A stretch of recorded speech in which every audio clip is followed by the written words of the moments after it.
మనం 4వ అంశంలోకి వచ్చాం. ఇక్కడ మనం నిరాడంబరత అన్న అంశాన్ని మనం ధ్యానించబోతా ఉన్నాం. దీన్ని నేను కొన్ని పాయింట్ వైజ్గా నేను మీకు తెలియచేసే ప్రయత్నం చేస్తాను. మొదటిది ఏంటంటే, నిరాడంబరత అంటే ఏమిటి? నిరాడంబరత అంటే సాధారణ జీవితం జీవించడం. దీన్ని మరొక మాటలో చెప్పాలంటే ఆడంబరాలకి దూరంగా ఉండడం. ఆ మాటకు వస్తే మొదటి శతాబ్దంలో క్రైస్తవులు ఈ తరహాలో జీవించడం అనేకులను ఆశ్చర్యానికి గురి చేసింది. అపోస్తుల కార్యం 2వ అధ్యాయం 44వ వచనం నుండి కూడా మనం చూసుకుంటూ వెళితే, వాళ్ళు ధనాపేక్ష లేని వారుగా జీవించారు. అంతేకాదు, వారు చిరస్థిర ఆస్తులు అమ్మి అపోస్తుల పాదాల దగ్గర పెట్టగా వారి వారి అక్కర్లు కొద్దీ వారు పంచుకుంటూ వారందరూ కూడా సమిష్టిగా బ్రతికినట్టుగా చారిత్రకమైన ఆధారాలు లేఖనాల్లో కూడా మనం చూస్తూ ఉన్నాం. ఇంకా ఇలాగ బ్రతికిన నాటి నాయకులను కూడా మనం ఒకసారి ఆలోచన చేయగలిగితే, ఉదాహరణకి అపోస్తుడైన పౌలు గొప్ప వ్యాపారవేత్తగా ఉన్నాడు, గొప్ప అధికారిగా జీవించాడు, గొప్ప ధనవంతుడిగా కూడా జీవించాడు. అయితే ఎప్పుడైతే ప్రభువైన యేసుక్రీస్తు వారిని అంగీకరించాడో అతడు తన జీవన శైలి మార్చుకుంటూ వచ్చాడు. ఓ సాధారణమైనటువంటి వ్యక్తిగా జీవించడం ప్రారంభించాడు. ఇంకా చెప్పాలంటే ఎవరి మీద ఆధారపడకుండా తన చేతుల కష్టార్జితంతో కూడా బ్రతకడం అతడు చూస్తూ ఉన్నాం. మనం డేరాలు కుట్టుకునేవాడుగా, విశ్వాసులతో కలిసి పనిచేసేవాడుగా కూడా మనం చూసాం. వీటన్నిటికంటే మనకి మంచి మాదిరిగా యేసుప్రభువు వారే మనకున్నారు. ఆయన దేవుడైండి కూడా మానవుడిగా ఈ లోకానికి వచ్చినప్పుడు చాలా సాధారణమైన జీవితాన్ని ఆయన జీవించాడు. ఇలాంటి ఒక నిరాడంబరత జీవితాన్ని జీవించి శిష్యులకు ఒక మంచి మాదిరిని చూపించాడు. చాలాసార్లు ఆయన్ని గొప్ప చేయాలని ప్రజలు చూశారు, అది ఆయన ఇష్టపడలేదు. ఆయన చాలాసార్లు ఆయన్ని హెచ్చుగా పొగడాలని చూసినా ఆయన ఎప్పుడు కూడా ఇష్టపడలేదు. మొత్తానికి ఇలాంటి ఒక జీవితం అర్థం చేసుకున్న వ్యక్తి కూడా, ఒక రాజు కూడా చాలా గొప్ప సందేశాన్ని ఇవ్వడం మనం చూస్తూ ఉన్నాం. ఉదాహరణకి ఆ రాజు సొలొమోను రాజు. అతడు చాలా అనుభవించాడు, ఆడంబరంగా జీవించాడు, కానీ అతడు తన జీవితంలో నేర్చుకున్న గొప్ప సత్యాన్ని అందరికీ తెలియజేశాడు. ఉదాహరణకి ఆ మాటలు మనం కొన్నిసార్లు మనం ధ్యానం చేద్దాం. సామెతల గ్రంథం 30వ అధ్యాయం 7, 8, 9 వచనాల్లో మనం చూస్తే, అతను అడుగుతాడు, దేవా, నేను నీతో 2 మనవులు చేయుచున్నాను. నేను చనిపోయే ముందు వాటిని నాకు అనుగ్రహించము అని అడిగాడు. ఏమిటా 2 మనవులు అంటే, 1, వ్యర్థమైన వాటిని, అబద్ధములను నాకు దూరముగా ఉంచుము. 2వది, పేదరికమైనను ఐశ్వర్యమైనను నాకు దయచేయకుము. తగినంత ఆహారం నాకు అనుగ్రహించు. ఎక్కువైతే నేను కడుపు నిండిన వాడై నేను విసర్జిస్తానేమో. ఒకవేళ పేదవాడినైతే ఆహారం కొరకు దొంగతనం చేసి నీ నామానికి అవమానం తెస్తానేమో అని తన ఆవేదనను వ్యక్తం చేయడం, సాధారణ జీవితం యొక్క ప్రాముఖ్యతను తెలియచేయడం అనేది మనం ఈ వచనాల్లో చూస్తాం.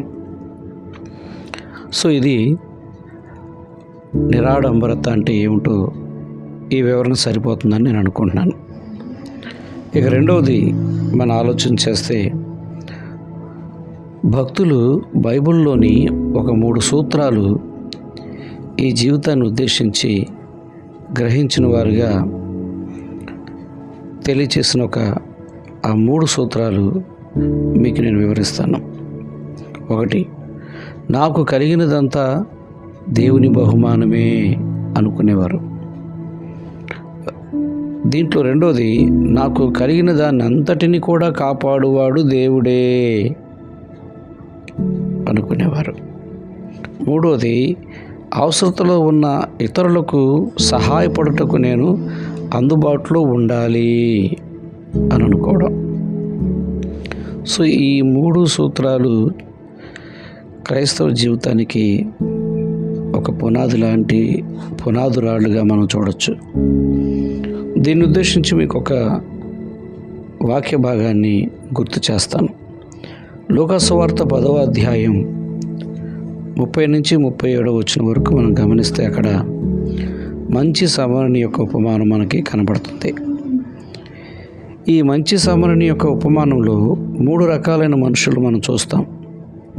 1 దొంగలు, 2వది లేవీలు యాజకులు, 3వది సమరయుడు, మంచి సమరయుడు. సో ఈ దొంగలు ఎలా ఆలోచిస్తూ ఉంటారు, వీళ్ళ యొక్క ఆలోచన ధోరణిలు ఏంటో మీకు చెప్తా.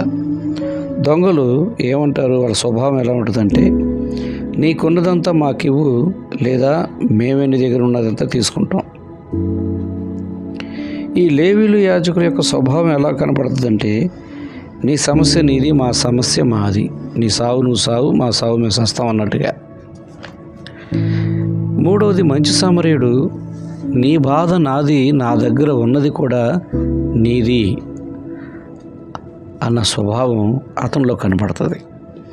ఇందులో ఏది క్రైస్తవ జీవితానికి ఆపాదించవచ్చో మీరే ఒకసారి ఆలోచించండి.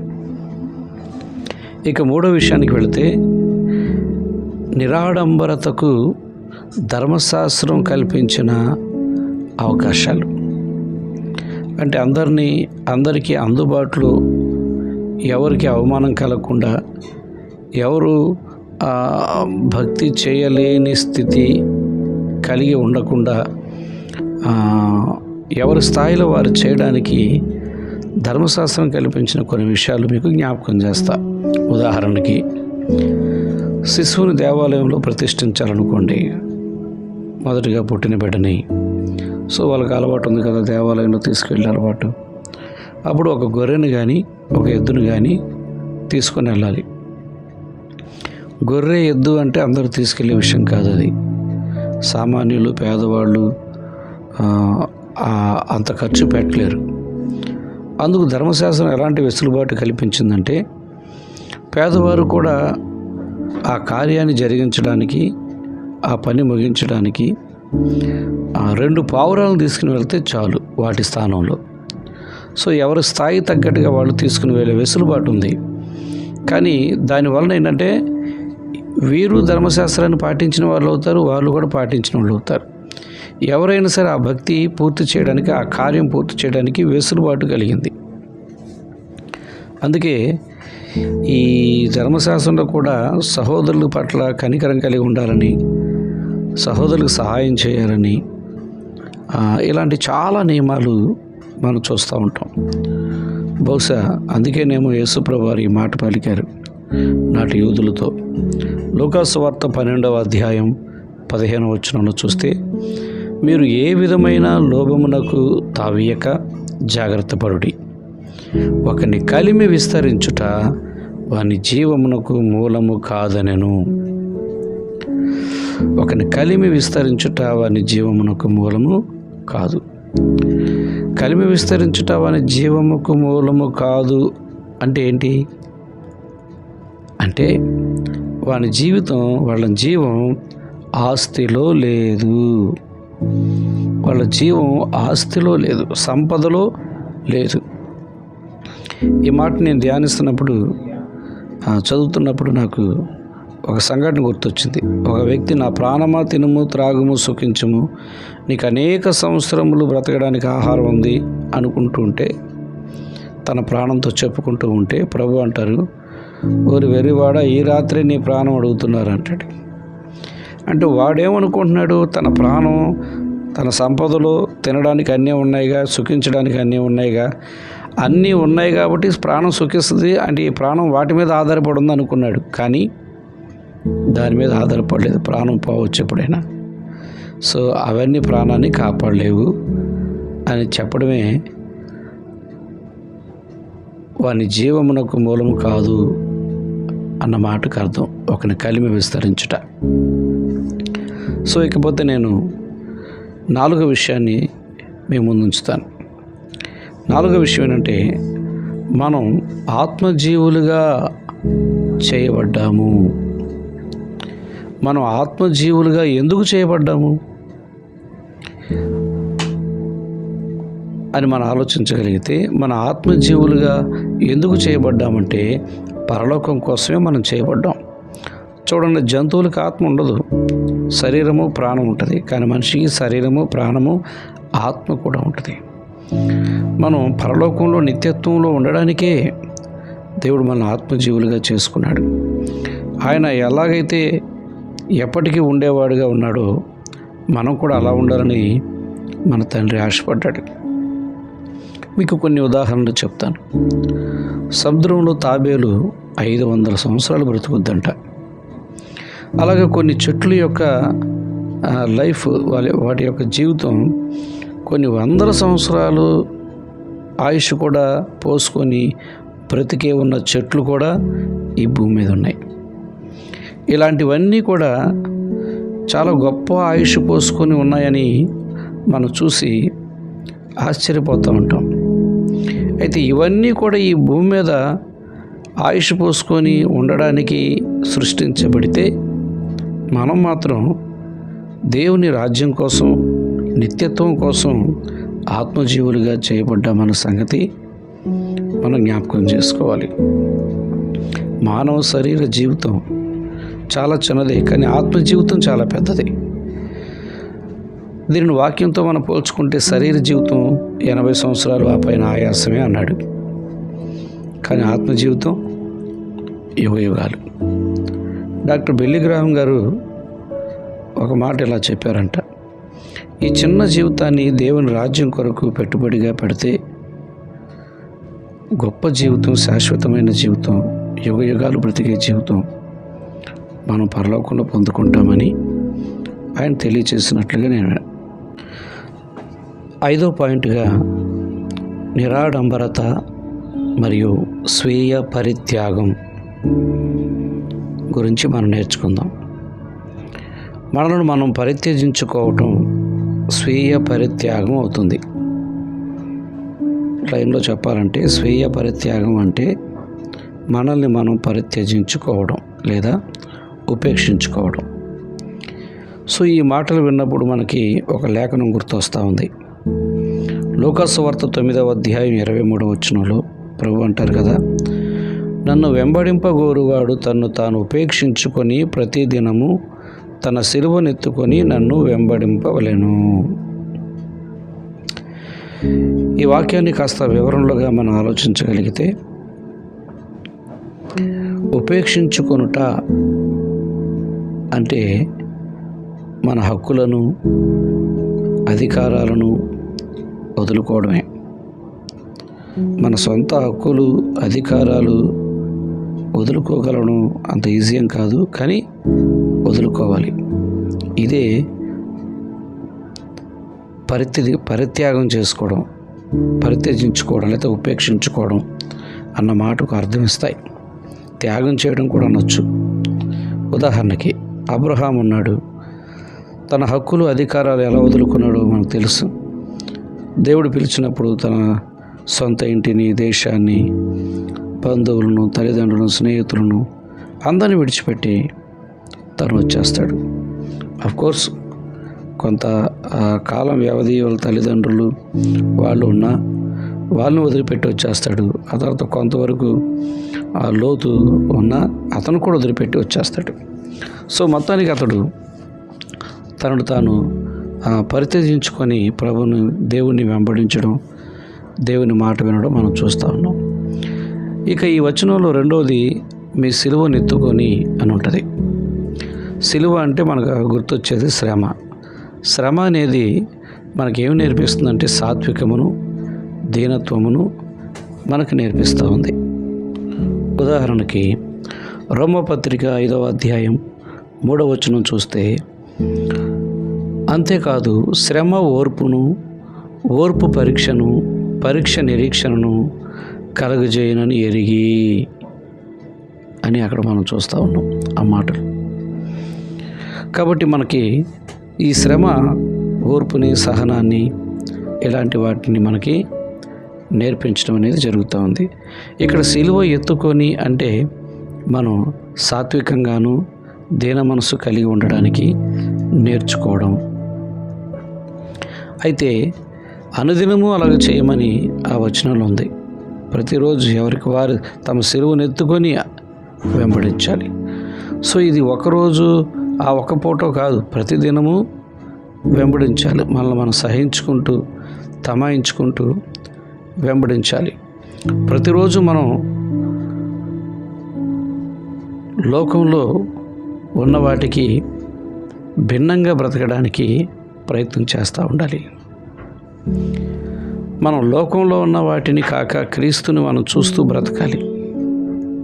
ఉదాహరణకి కొరింథీయులకు రాసిన మొదటి పత్రిక 15వ అధ్యాయం 31వ వచనంలో పౌలు ఏమంటాడు? నేను దినదినము చనిపోవచ్చున్నాను అంటాడు. దినదినము చనిపోయే అనుభవం మనలను క్రీస్తు స్వారూప్యంలోనికి మారుస్తుంది. అంతేకాదు అంతరంగ పురుషుడు వృద్ధి పొందుతూ బలపడతాడు అన్న విషయాలు మనం చాలా సూక్ష్మంగా గ్రహించాలి. అంతేకాదు దినదినము చనిపోవడం మనల్ని ఆధ్యాత్మికమైన క్రమశిక్షణలోకి నడిపిస్తాయి. ఇంకా చెప్పాలంటే దినదినము చనిపోవడం అన్న ప్రక్రియ మనము యేసు వైపు చూస్తూ సాగుతున్నప్పుడు మాత్రమే సాధ్యమవుతుంది.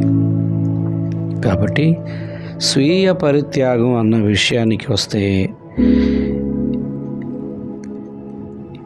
మనల్ని మనం ఈ విధంగా తమాయించుకోవడం. సో కాబట్టి ఈ వివరణ సరిపోతుంది అనుకుంటున్నాను. ఎందుకంటే మనం అబ్రహాము ఏ విధంగా అయితే మరి తన హక్కులు ఇవి కోల్పోతూ వచ్చాడో, అధికారాలు, సో మనలో కూడా ఉన్న కొన్ని హెచ్చులు ఇవన్నీ కూడా లోక సంబంధమైనవి కూడా మనం వదులుకుంటూ రావాలి. ఇక 6వ విషయానికి వస్తే నిరాడంబరత జీవితానికి సహాయపడే కొన్ని సూత్రాలు ఈ 6వ పాయింట్లో మనం చూస్తాం. ఏమిటా సూత్రాలు అంటే నిరాడంబరంగా జీవించాలనుకునే వాళ్ళకి సూత్రాలు లేదా సూచనలు అనుకుందాం. అందులో మొదటిది ఏంటి? గొప్ప కోసం అనవసరమైన వాటిని మనం కొనకుండా అవసరమైన వాటినే కొనడం. రెండోది అధికంగా దుస్తులు కొనుగోలు చేయకుండా ఉండడం.